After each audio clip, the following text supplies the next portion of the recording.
오늘 본문은 예수 그리스도의 희생과 새 언약의 중요성을 강조하는 내용입니다. 예수님은 새 언약의 중개자로서 그의 죽음을 통해 사람들이 죄에서 구원받을 수 있게 하셨습니다. 또한 저자는 본문에서 유언에 대해 말하고 있는데, 유언은 유언자가 죽어야만 효력이 발생한다고 논정하면서 예수님의 죽음으로 새 언약이 성립되었다고 말하고 있습니다.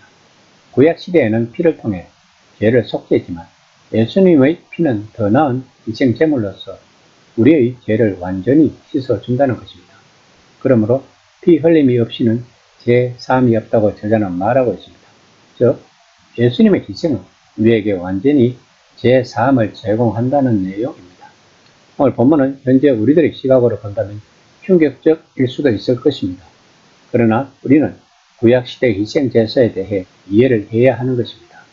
앞서 우리가 보았듯이 구약 성경의 제도 속에서 희생제사의 목적은 사람이 참된 자신을 나타내는 어떤 것을 하나님께 바치는 것, 그리고 죄의 해결을 보여주기 위해 생명을 쏟아붓는 것, 마지막으로 예배자의 정화 혹은 청결을 나타내고 있습니다.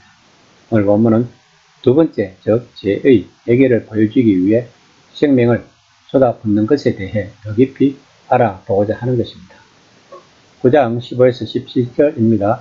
이로 말미암아 그는 새 언약의 중보자시니 이는 첫 언약 때의 범한 죄에서 속량하려고 죽어서 부르심을 입은 자로 하여금 영원한 기업의 약속을 얻게 하려 하십니다. 유언은 유언한 자가 죽어야 되나니 유언은 그 사람이 죽은 후에야 유효한즉 유언한 자가 살아있는 동안에는 효력이 없느니라. 본문에서 저자는 예수님이 정말로 새 언약을 성립시키신 분이라는 것을 강조하고 있습니다. 9장이나 10장은 기본적으로 이 새 언약에 대한 상세한 탐구입니다. 특별히 옛 언약 아래서 온전히 이루어질 수 없었던 방식으로 죄가 최종적으로 용서받을 것이라는 새 언약의 약속에 대한 상세한 탐구인 것입니다. 그런데 저자는 본문에서 새로운 개념을 도입시키고 있습니다. 즉, 언약의 효력은 그것을 세운 사람의 죽음에 의해서만 발생할 수 있다는 것입니다. 언약을 가리키는 단어가 법적인 의미의 유언과 헬라어 단어로 동일하다고 합니다. 어떤 사람이 죽기 전에 자기가 원하는 대로 자기 재산을 처분하는 유언 혹은 언약을 남긴다는 것입니다. 이 법률 문서는 구속력이 있지만 유언자의 죽음이 확인될 때까지 이 유언을 효력을 발휘하지 못한다는 것입니다. 이런 개념으로 저자는 지금 새 언약이 당사자의 죽음 이후에만 효력을 발휘할 수 있다고 논정하고 있는 것입니다. 즉, 예수님의 죽음을 의미하고 있는 것입니다. 9장 18에서 22절입니다.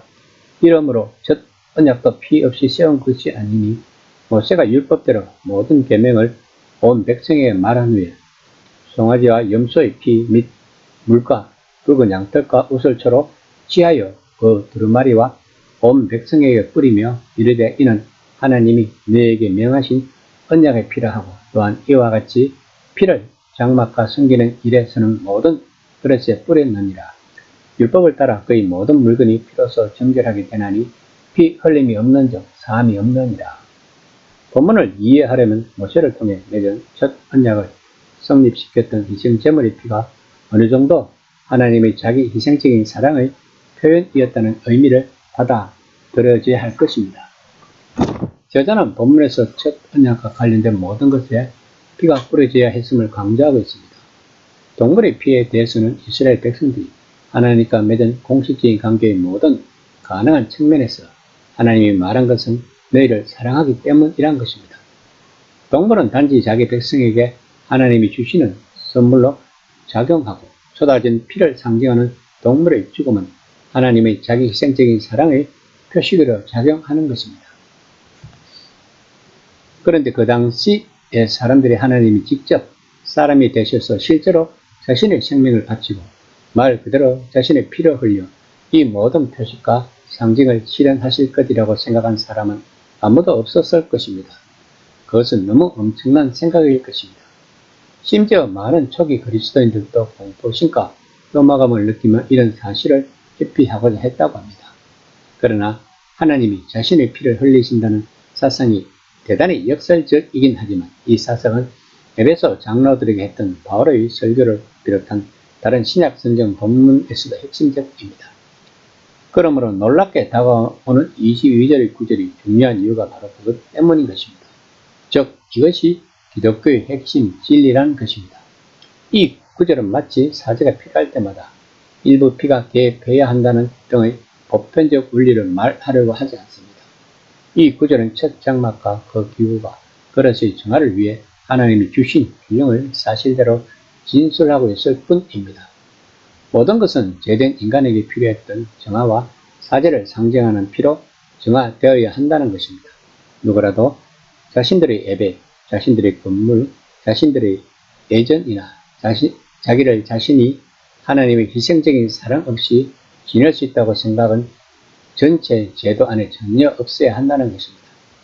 인간의 교만이 자리 잡을 여지가 전혀 없어야 하며 모든 것이 하나님의 은혜에 의존해야 한다는 것을 말하고자 하는 것입니다. 만약 새 언약의 표지판으로 미래를 보여주는 옛 언약의 제도 안에서 이것이 사실이라면 이제 예수님이 자신의 삶과 죽음, 자신의 피 흘림 속에서 하나님이 항상 주려고 갈망하셨던 사랑의 사제를 구원하셨다는 것은 분명한 사실이라고 저자는 독자들에게 말하고자 하는 것입니다. 그러므로 다시 옛 언약의 백성으로 돌아가지 말고 더 좋은 새 언약의 백성으로 남아있으라고 저자는 독자들을 권면하고 있는 것입니다. 이 시간 나는 과연 새 언약의 백성의 일원인지 한번 점검해보는 시간이 되었으면 합니다.